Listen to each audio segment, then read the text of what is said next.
सुदर्शन चक्र संसार का सबसे शक्तिशाली हथियार हिंदू माइथोलॉजी के हिसाब से।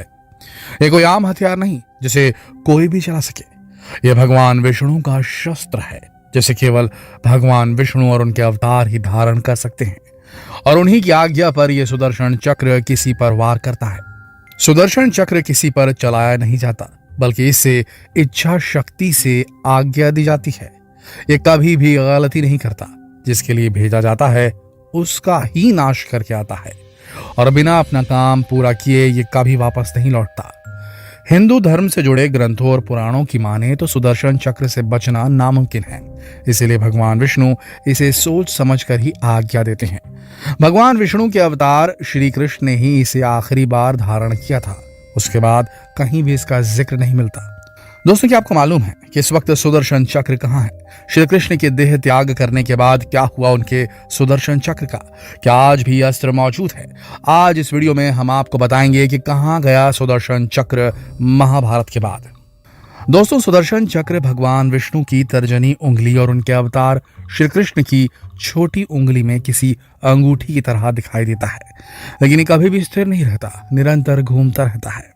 इसीलिए ऋग्वेद में सुदर्शन चक्र को समय का चक्र बताया गया है। ऋग्वेद के अनुसार सुदर्शन चक्र कोई अस्त्र है ही नहीं, ये समय का चक्र ही है जो निरंतर चलता रहता है। लेकिन जरूरत पड़ने पर भगवान विष्णु इसे रोक देते हैं। जब भी भगवान विष्णु को किसी पाप को रोकना हो तो वो सुदर्शन चक्र की मदद से पिछले समय में वापस जाकर बहुत सी चीजों में फेरबदल कर देते हैं। शत्रु को मारने के लिए समय के चक्र को वापस मोड़कर उसे निशस्त्र कर देते हैं और फिर वापस आकर उसका वध कर देते हैं। इस दौरान समय रुक जाता है। श्री कृष्ण समय के आगे भी जा सकते हैं और समय को रोक कर भी रख सकते हैं। जैसे अर्जुन को महाभारत के युद्ध के दौरान भगवान श्री कृष्ण ने गीता का उपदेश दिया था, उस समय भी समय को रोककर ही श्री कृष्ण ने ऐसा किया था, और फिर दोबारा सब कुछ वहीं से शुरू हो गया। लेकिन शिव पुराण के अनुसार ये एक शस्त्र ही था जिसमें 108 ब्लेड्स थी, और ये कई योजन की दूरी तय कर सकता था। एक योजन में 8 किलोमीटर होते हैं। दोस्तों, इसके बारे में इतने विस्तार से वर्णन होना इस बात का सबूत है कि ये एक भौतिक अस्त्र था और इसे विज्ञान के इस्तेमाल से बहुत ही शक्तिशाली बनाया गया था। दोस्तों, शिव पुराण की माने तो ये भगवान विष्णु का बनाया हुआ अस्त्र नहीं था, बल्कि भगवान शिव ने उन्हें ये चक्र वरदान के रूप में दिया था। वाल्मीकि रामायण में वर्णन मिलता है, भगवान विष्णु ने विश्वकर्मा द्वारा बनाए गए चक्रवन नामक पर्वत की चोटी पर हयग्रीव नाम के एक दानव को मार डाला और उससे एक चक्र यानी सुदर्शन चक्र छीन लिया ताकि इसका दुरुपयोग न हो। कुछ शास्त्रों में यह भी लिखा है कि सुदर्शन चक्र को गुरु बृहस्पति ने ब्रह्मा, विष्णु और महेश की संयुक्त शक्तियों से बनाया था और फिर भगवान विष्णु को भेंट किया था ताकि वो सृष्टि के संचालन में बाधा डालने वाले दुष्टों का नाश कर सके। दोस्तों, कुछ विचारधाराओं की माने तो ये सब कथाएं पूरी तरह सच नहीं रखती, क्योंकि सुदर्शन चक्र को भगवान विष्णु से जुड़ी हर कथा में पाया गया है। तो ये कैसे संभव है कि वो किसी और ने दिया हो? भगवान विष्णु इसीलिए खुद को चक्रधारी कहते हैं क्योंकि उन्होंने खुद को अपने सबसे शक्तिशाली हथियार से जोड़ा है। दोस्तों, अब तक सुदर्शन चक्र की उत्पत्ति को लेकर सबसे ज्यादा मानी जाने वाली कथा भगवान शिव से ही जुड़ी है। कथा के अनुसार एक बार राक्षसों ने देवताओं का जीवन इतना कठिन बना दिया कि हर दूसरे दिन कोई असुर या राक्षस या बुरी शक्ति देवताओं को प्रताड़ित करने आ पहुंचती। देवताओं को जब कुछ नहीं सूझा तो वो भगवान विष्णु के पास सहायता मांगने पहुंचे और उनसे प्रार्थना की कि वो राक्षसों को हमेशा के लिए हरा दें ताकि ब्रह्मांड में शांति बनी रहे।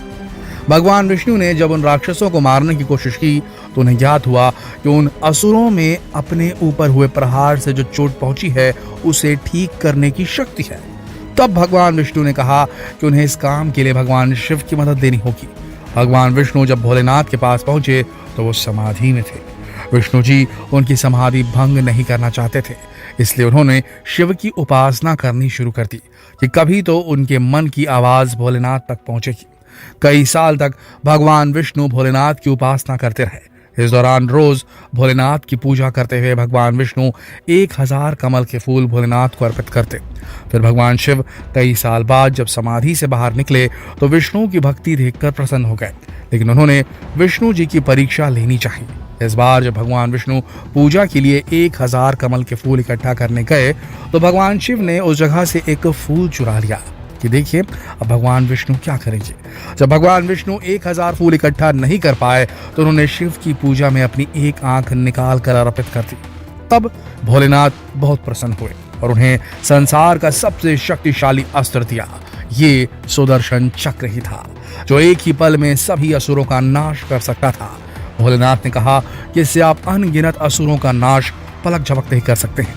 दोस्तों, शिव पुराण की माने तो सुदर्शन चक्र 2 चक्र से निकलकर बना है जो एक दूसरे से विपरीत दिशा में घूमते रहते हैं। शिव पुराण के अनुसार इसमें 108 नहीं बल्कि 10 लाख ब्लेड्स होते हैं।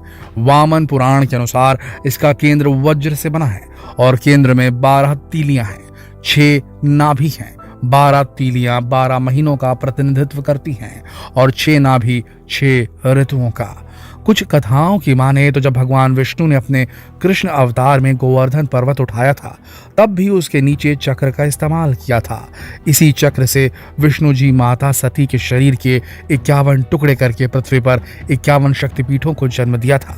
दोस्तों, विष्णु पुराण में इसका जो वर्णन है इसके अनुसार ये इतना छोटा और हल्का हो सकता है कि एक तुलसी के पत्ते पर समा जाए और इतना विशाल हो सकता है कि पूरा ब्रह्मांड इसके नीचे समा जाए।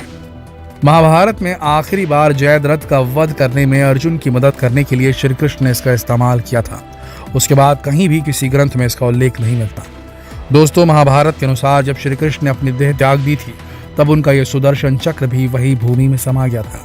उसके बाद ना किसी ने इसे देखा, ना किसी कथा में इसका वर्णन सुना गया, क्योंकि इसे सिर्फ भगवान कृष्ण का अवतार ही धारण कर सकता है।